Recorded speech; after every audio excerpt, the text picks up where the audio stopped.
сафари мо дар доираи аксияи қадрдонӣ бо электробуси идона дар хатсайри рақами 8 аз дарвозаи ғарбии шаҳри Душанбе шурӯъ шуд. Мо дар дохили электробуси истеҳсоли ватанӣ тӯҳфаҳои гуногун аз ҷумла гули лола, шоколад, обҳои ташнагишикани сиёма ва корти нақлиётӣ доштем. Занону модароне ки дар он лаҳзаҳо ба электробуси хатсайри 8 савор шуданд, аз ҷониби намояндагони лоиҳаи Сити Корт ва муассисаи давлатии коммуналии Душанбе нақлиёт хадамотрасон бо тӯҳфаҳо қадрдонӣ шуданд. Ташкилкунандагони аксияи қадрдонӣ бо пешниҳоди тӯҳфаҳо занонро бо рӯзи модар табрик намуда ба онҳо саломатӣ ва саодати зиндагӣ таманно карданд. Модарон аз ин таваҷҷӯҳ ва эҳтиром хушнуду хушҳол шуда шукрона ба лаб аз ваҳдату оромии ватан ба ташкилкунандагони аксия аҳсану офарин гуфтанд.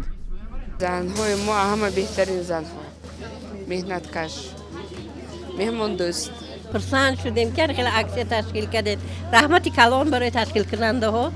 ҳамаи модарои Тоҷикистонро ба муносибати иди 8 март табрику муборакбод мекунем. фарзандора бухононем ки давлат муҳофизат кунад, давлат монарам ки тинҷи амонӣ бошад.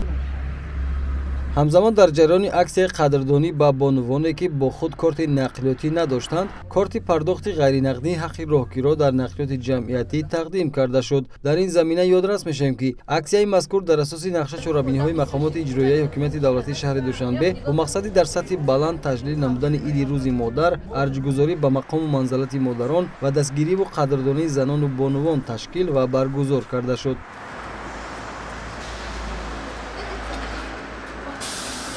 ташаккури худро ба пешвои миллат ва инчунин ба раиси шаҳр мерасонем ки яъне рӯз ба рӯз барои мусофирон, барои донишҷӯён, барои хонандаҳо беҳад осон шуда истодааст ки ҳамин автобусҳо, электроавтобусҳо беҳад зиёд аст, яъне интизорӣ намекашем дар истгоҳҳо, ин ки то соатҳо наистем ки мисол автобус биёяд, баъди ҳар як 5 дақиқа тез меоянд. ин бениҳоят қулай аст барои мо ки ба дарсҳо ба кор дер намекунем. корти нақлиётӣ доштед?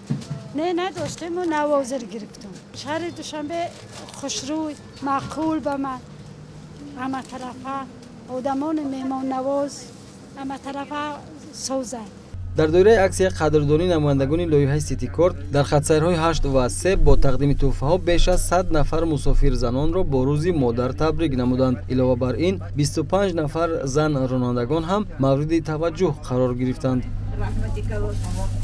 ҳамаи занони ҷумҳурии Тоҷикистонро бо ин рӯзи иди модарон табрик таҳният гуфта ба онҳо осмони софи беғубор, хонаи обод, тани сиҳат орзумандам ва аз лоиҳаи Сити Корт аз ҳукумати шаҳри Душанбе миннатдории худро баён мекунам ки мо ронанда занҳоро дар ин рӯзи иди модарон дастгирӣ карданд, қадрдонӣ карданд.